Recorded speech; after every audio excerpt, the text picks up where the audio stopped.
Le changement désigne le passage d'un état à un autre qui peut s'exercer dans des domaines très divers et à des niveaux très divers.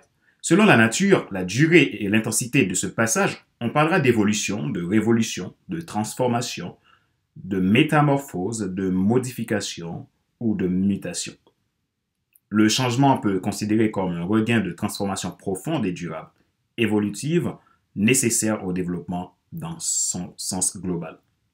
On distingue le changement endogène, c'est le changement dû à des causes internes, du changement exogène provoqué par des causes externes, par exemple la révolution due aux nouvelles technologies. Tout changement peut être subi ou voulu, dépendamment du contexte. Néanmoins, le changement pour l'homme est inévitable. Chez les humains, le changement suscite des réactions diverses, allant de l'espoir le plus fou au rejet les plus tenaces. Cependant, nous sommes ipso facto entourés de changements, surtout dans ce monde d'aujourd'hui.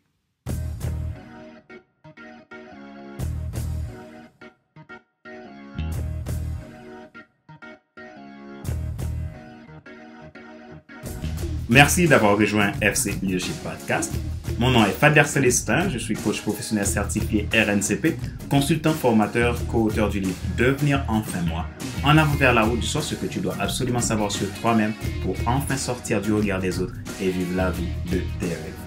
Bienvenue à l'épisode numéro 26 de FC Leadership Podcast, le podcast de la semaine destiné à ceux et celles qui en ont assez de subir la vie et qui veulent passer à l'action, même s'ils ont peur, pour vivre enfin leur rêve. Dans l'épisode numéro 25, nous avons vu comment adopter le changement, partie 1. Je vous disais qu'il existe 3 manières d'adopter le changement. Je vous ai présenté la première des 3 manières d'acquérir le changement en vous et dans votre projet. Cette manière était la suivante. Changez votre façon de penser. Dans cette deuxième partie, nous abordons les 2 dernières manières d'adopter le changement.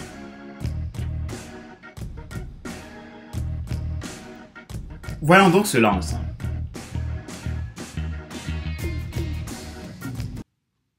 La deuxième manière d'adopter le changement. Discerner ce qui doit changer. Certaines personnes, structures ou entreprises ont un problème, mais ne le savent pas. Beaucoup de gens vivent avec des problèmes au quotidien, mais ignorent que le problème existe. Ils s'en moquent, ils tolèrent le problème, et à la fin, ils obtiennent les mêmes résultats désastreux dans leur vie, jour après jour. Que faut-il faire? Dans un épisode précédent, j'avais évoqué la loi de la cause à effet.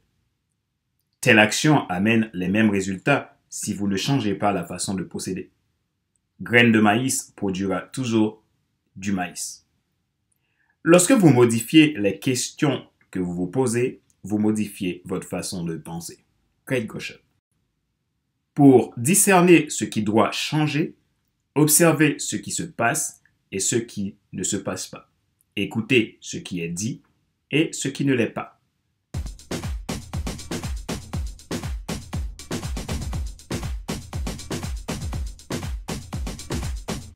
Troisième manière d'adopter le changement.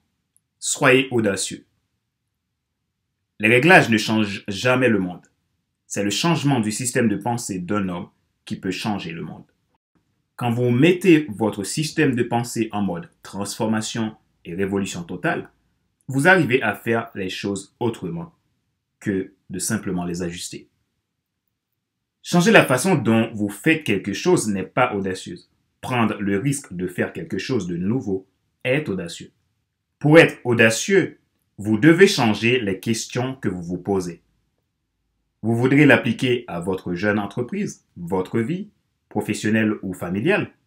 Faites-le et vous verrez bien la différence. Les idées audacieuses ne doivent pas nécessairement venir de quelque chose d'extraordinaire, mais de la simplicité de cœur et le sens du pourquoi. À un moment donné, votre projet atteindra une croissance maximale si vous acceptez d'être flexible au changement tout en étant inflexible à la modification de la vision. Si rien n'est fait, il déclinera. Souvenez-vous de la manière 1 d'adopter le changement, que nous avons vu dans l'épisode numéro 25.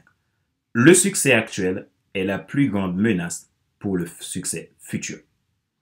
À son apogée, une entreprise en pleine croissance a tendance à prendre des initiatives audacieuses et s'il reste flexible au changement et l'applique au moment opportun, il évitera le déclin naturel. Ce moment de changement diminuera initialement le risque qu'elle se retrouve à la ruine. Mais si le changement ne se produit pas, l'entreprise stagnera et déclinera. C'est la même réalité dans votre vie personnelle et professionnelle. Une organisation performante sera en mesure de souligner plusieurs de ces grands moments de son histoire. Si vous attendez que tout soit parfait avant d'essayer quelque chose de nouveau, vous serez vraisemblablement en retard.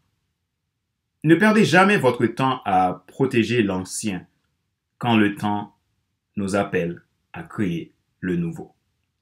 Rappelez-vous qu'il n'est pas nécessaire de tout savoir pour être un grand influenceur. Soyez vous-même. Les gens préfèrent suivre quelqu'un qui est toujours authentique que celui qui pense avoir toujours raison. Question de réflexion. Voici un exercice que vous pouvez faire pour évoluer dans vos perspectives de vie. Posez les questions suivantes à vous-même et répondez-les franchement.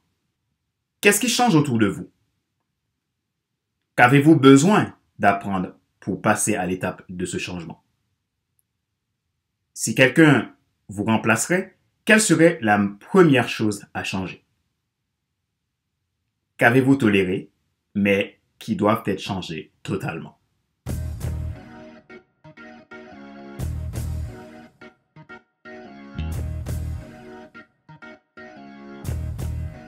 Merci d'avoir suivi cet épisode numéro 26 de la série FC Leadership Podcast, le podcast de la semaine destiné à ceux et celles qui en ont assez de suivre la vie et qui veulent passer à l'action même s'ils ont peur pour vivre enfin leur rêve. Merci de votre fidélité. Vous êtes de plus en plus nombreux à écouter mes podcasts, ce qui m'encourage vivement. N'hésitez pas à me faire vos retours. C'était Fadler Célestin, votre coach professionnel certifié RNCP, consultant formateur, co-auteur du livre Devenir enfin moi. En avant vers la route du soi, ce que tu dois absolument savoir sur toi-même pour enfin sortir du regard des autres et vivre la vie de tes rêves. J'accompagne les personnes qui ont des blocages dans leur vie à sortir de leurs difficultés pour réaliser leurs projets les plus ambitieux. Les entreprises à investir dans leurs ressources humaines pour pérenniser leur croissance et les entrepreneurs à développer leur business en un vrai outil de développement sociétal. Si vous souhaitez être accompagné par mon entreprise, je vous propose de cliquer sur les liens que je vais mettre dans le descriptif de ce numéro de podcast et je vous rejoins sur notre plateforme de transformation et d'activation de potentiel. Faisons route ensemble. Ma joie est dans votre réussite. À bientôt pour un nouvel épisode de FC Leadership Podcast. Bye bye!